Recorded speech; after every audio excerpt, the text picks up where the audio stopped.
Hi everyone, welcome back. This is day 7 of my challenge 100 days to fluent in reading and speaking English. Today's story is about a rainy afternoon. Let's practice reading slowly with clear pronunciation and smooth pauses. It is 2 o'clock in the afternoon. Dark clouds cover the sky, and the air feels heavy. I look out of the window and see the first drops of rain. The rain begins softly, then quickly becomes strong. I hear the sound of raindrops hitting the roof and the ground.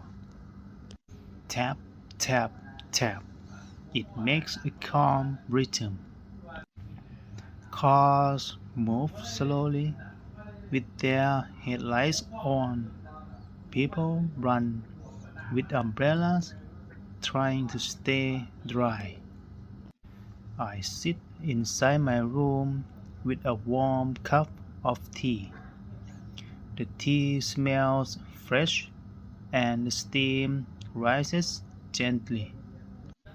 I take a sip and it makes me feel warm and comfortable.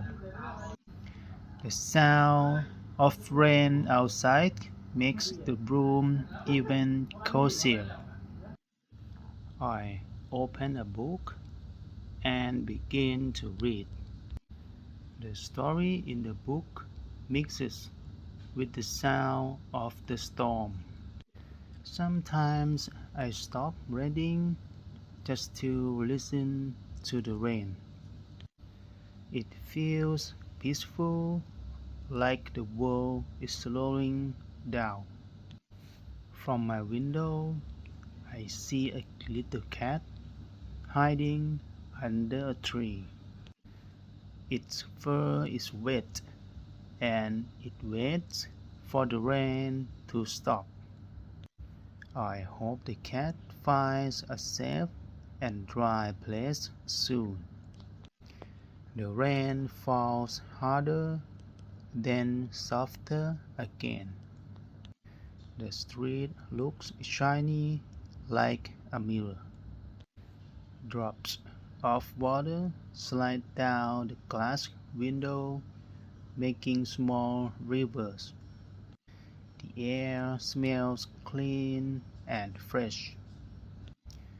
After 1 hour, the rain begins to stop. The clouds move away and the sun slowly returns. I open the window and breathe in the cool, fresh air. The rainy afternoon is over and the world feels new again. Great work today, you did amazing. Reading simple stories like this rainy afternoon helps you build natural rhythm and pronunciation. Keep practicing every day and your English will grow stronger. See you tomorrow in day 8. Bye bye.